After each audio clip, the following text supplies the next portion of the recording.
And welcome to the class.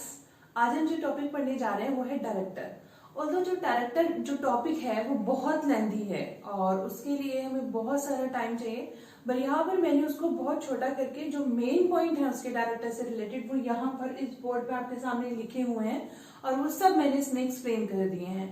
आपको ये अगर समझ में आ जाएगा, ये जो भी लिखा हुआ है इसके अंदर, वो आपको बहुत फिर क्या होगा, बहुत बेनिफिशियल होगा आपके लिए, क्योंकि आपके लिए जो भी इंपॉर्टेंट चीजें हैं वो इसके अंदर इंक्लूड की गई हैं। एक एक चीज मैं आपको बता दूंगी और अगर वो आपको अच्छे से याद होगी तो डायरेक्टर का अगर क्वेश्चन आपके सामने आ जाता है तो आप इजीली उसको जो है अटेम्प्ट कर पाएंगे। तो हम देखते हैं डायरेक्टर कंपनीज एक्ट 2013 में कहाँ डिफाइन किया गया है। पहले डिफाइन किया गया सेक्शन 2 के क्लोज 10 में, जहां पे कहा कि बोर्ड ऑफ डायरेक्टर्स या बोर्ड की बात करते हैं। यहाँ पे उन्होंने बोर्ड ऑफ डायरेक्टर्स या बोर्ड की बात करी है और क्या बोला है, उन्होंने बोला जो बोर्ड ऑफ डायरेक्टर्स या बोर्ड होगा वो कलेक्शन ऑफ डायरेक्टर्स होगा।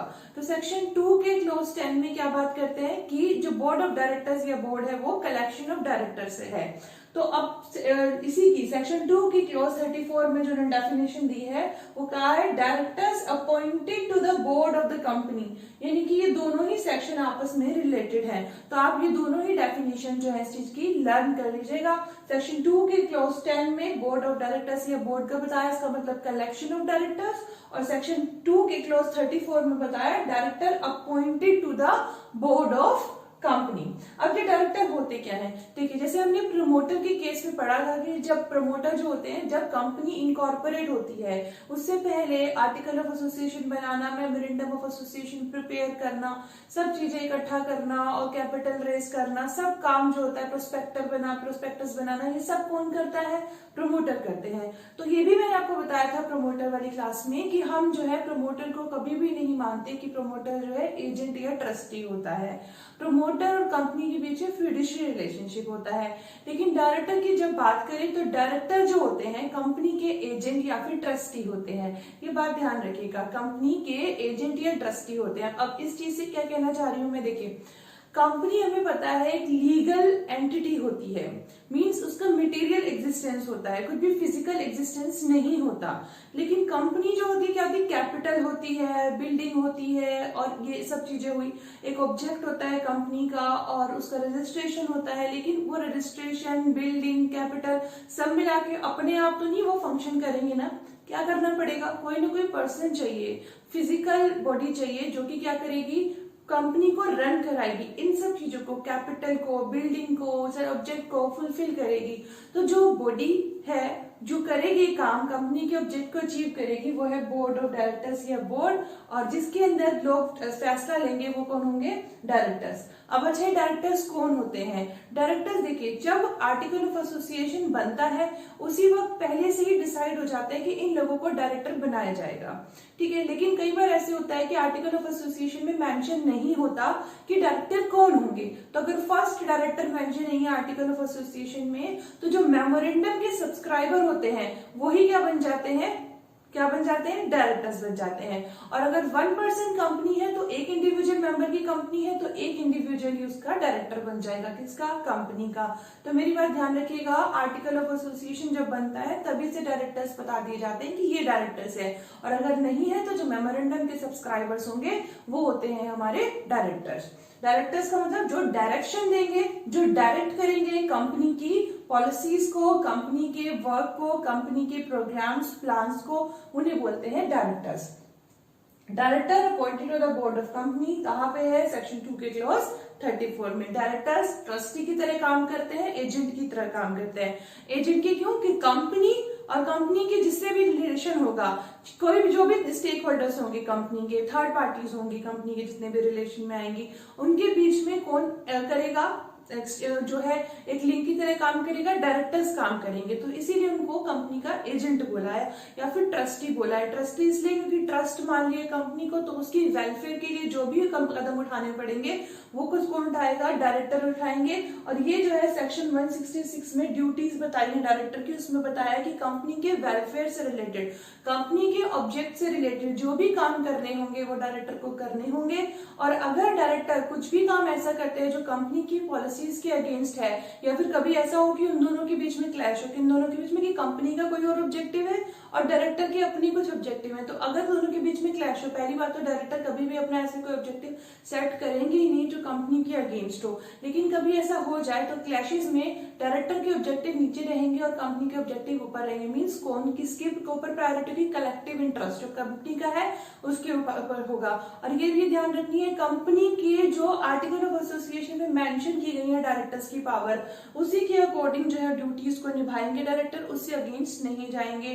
कंपनी के जो भी वेलफेयर से रिलेटेड हो, शेयर होल्डर के वेलफेयर से रिलेटेड हो, कंपनी की अपनी पॉलिसी से रिलेटेड हो, जितना भी हो सके कंपनी के अपने इंटरेस्ट में कंपनी डायरेक्टर काम करेंगे, अपने सेल्फ इंटरेस्ट में काम नहीं करेंगे, या अपने किसी रिलेटिव को या अपनी किसी फैमिली को इंटरेस्ट पहुंचाने के लिए कंपनी के अगेंस्ट कुछ भी काम नहीं करेंगे डायरेक्टर।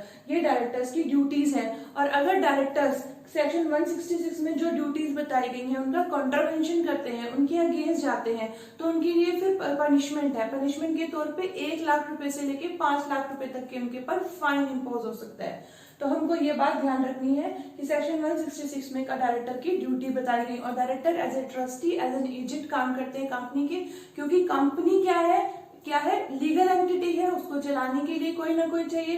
तो जो चाहिए, जो चलाएगा कंपनी को, कंपनी के बिहाफ पे जो काम करेंगे उनको बोला है डायरेक्टर। ठीक है, अभी आ जाइए सेक्शन 149, ये जो है चैप्टर 11 का appointment and qualification of director, specifically इसी के ऊपर डिवोटेड है। किसके ऊपर? डायरेक्टर के ऊपर डिवोटेड है। Chapter 11 appointment and qualification of directors इस नाम से है, जिसमें डायरेक्टर की अपॉइंटमेंट, क्वालिफिकेशन, और अगर उनको बोलते जाए कि कब उनका डिस्क्वालिफिकेशन होगा, क्या उनकी ड्यूटीज होंगी, वो सब जो है चैप्टर 11 में बताया गया। सेक्शन 149 से स्टार्ट होता है चैप्टर 11, जिसमें बोला है company to have board of director, यानी हर कंपनी को बोर्ड ऑफ डायरेक्टर रखने ही होंगे। देखो मैंने आपको पहले ही बताया वीडियो स्टार्ट होने से पहले कि जो यहाँ बोर्ड पे लिखा है वो सब इंपॉर्टेंट है। अगर आप इतना पढ़ लेंगे तो एग्जाम में डायरेक्टर से रिलेटेड कोई भी क्वेश्चन आएगा आप इजीली उसको सॉल्व कर लोगे। सेक्शन 149 में company to have board of directors की बात करी है, जिसमें देखो 3:1 का रेशियो मैंने लिखा है। इसका मतलब जो पब्लिक कंपनी होगी उसको कम से कम 3 डायरेक्टर रखने हैं, जो प्राइवेट कंपनी है उसको कम से कम 2 डायरेक्टर रखने हैं, और जो 1 पर्सन कंपनी है उसको कम से कम 1 डायरेक्टर रखना है। और मैक्सिमम कितने जाएंगे? सब में कंपनी, कोई भी कंपनी हो, मैक्सिमम डायरेक्टर 15 रख सकती है। हाँ, अगर वो चाहे तो इससे भी ज्यादा हो सकती है, लेकिन उसके लिए प्रॉपर स्पेशल रेजोल्यूशन पास करना पड़ेगा और गाइडलाइंस होंगी, जो भी गवर्नमेंट की, जो भी कंपनीज लोग के प्रोविजन होंगे उसके अकॉर्डिंग चलना होगा। फिर एक और इम्पोर्टेंट बात है इसी में कि जो मैक्सिमम 15 मेंबर्स है उसमें जिन कंपनी के लिए कंपनीज एक्ट 2013 बताएगा उसमें कम से कम 1 डायरेक्टर जो होंगे वो वुमेन होंगे, महिला डायरेक्टर का होना जरूरी है। और 1 डायरेक्टर ऐसे होंगे जो 182 डेज तक उन्होंने प्रीसीडिंग ईयर, यानी अगर इस फाइनेंशियल ईयर में डायरेक्टर अपॉइंटमेंट किया जा रहा है तो इससे पहले जो फाइनेंशियल ईयर था उसमें कम से कम वो 182 डेज तक वो डायरेक्टर यहीं पर रहे हों, बाहर के डायरेक्टर नहीं हो। फिर उसके बाद लिमिटेड लिस्टेड पब्लिक कंपनी के लिए बोला कि 1/3 जो डायरेक्टर्स रखे जाएंगे ना, लिस्टेड पब्लिक कंपनी, जो कंपनी लिस्टेड होंगी, कहाँ लिस्टेड होंगी? स्टॉक एक्सचेंजेस में। तो वो जो जहां पर लिस्टेड कंपनीज होंगी उनके 1/3 जो डायरेक्टर होंगे वो इंडिपेंडेंट डायरेक्टर की तरह काम करेंगे। और सेक्शन 149 का सबसेक्शन 6 जो होता है इंडिपेंडेंट डायरेक्टर्स की, सब पूरी तरीके से डिटेल में बताता है। बेसिकली मैं आपको उसका जस्ट समरी बता देती हूँ क्या बताया। उन्होंने बोला है इंडिपेंडेंट डायरेक्टर्स का मतलब ना तो वो एसोसिएट डायरेक्टर होंगे, ना वो नॉमिनी डायरेक्टर होंगे। मींस किसी भी तरीके से कंपनी का उनसे कोई रिलेशन नहीं होगा, दूर दूर तक नहीं होगा। बस इतनी बात ध्यान रख लेना यहाँ पर, क्योंकि उसमें डिटेल में बताया क्योंकि फैमिली मेंबर्स का नहीं होगा, कोई इंटरेस्ट नहीं होगा, पहले उन्होंने एज ए ऑडिटर का काम नहीं किया। मींस किसी भी तरीके का कोई भी रिलेशन कंपनी से पहले उनका नहीं होगा। उनको इंडिपेंडेंट डायरेक्टर बोला है, जो लिस्टेड पब्लिक कंपनी को रखने हैं, कितने 1/3 तक रखने हैं। और अगर कभी ऐसा फ्रैक्शन में हो जाए तो उसको राउंड ऑफ करना है 1/3 को। ठीक है, ये बात ध्यान रखना।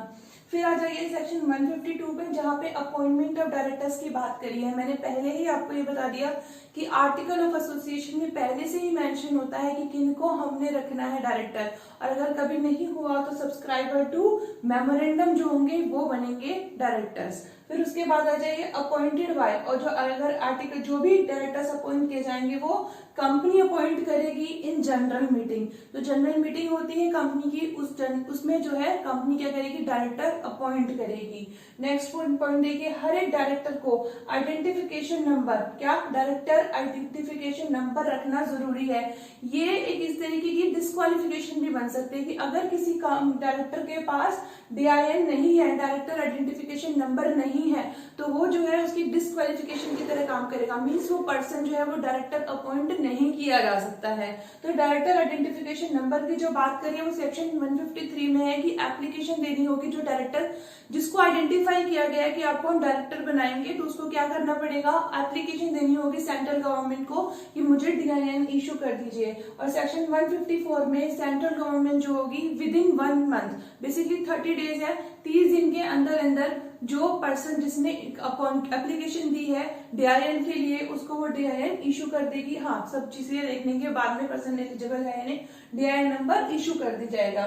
फिर जो DIN नंबर है, जो DIN नंबर लेके जो पर्सन डायरेक्टर अपॉइंट किया जाने वाला है, वो DIN नंबर लेके, डायरेक्टर आइडेंटिफिकेशन नंबर लेके जनरल मीटिंग में जाएगा और एक डिक्लेरेशन करेगा कि जो भी प्रोविजंस है उसको मैं पूरी तरीके से फुलफिल करता हूँ। मीन जो भी इसमें क्वालिफिकेशन चाहिए उन क्वालिफिकेशन को मैं रखता हूँ। I am having all the qualification required to be director in your company, the person has to made a declaration.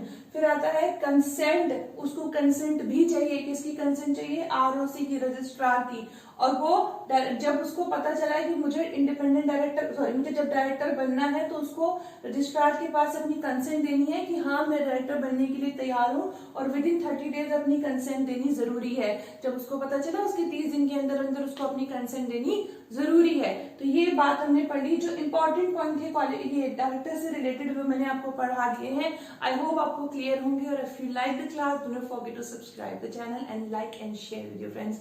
ध्यान रखना, डायरेक्टर बहुत बड़ा टॉपिक है। मैंने बोला चैप्टर 11 पूरी तरीके से डायरेक्टर पे ही बेस्ड है, लेकिन जो मैंने आपको आज बताया इस क्लास में वो इतना इजी है और वो इतना इंपॉर्टेंट है कि उसमें आपको सब चीजें क्लियर होंगी अगर, तो आप ये क्वेश्चन इजीली अटेम्प्ट कर पाएंगे एग्जाम में।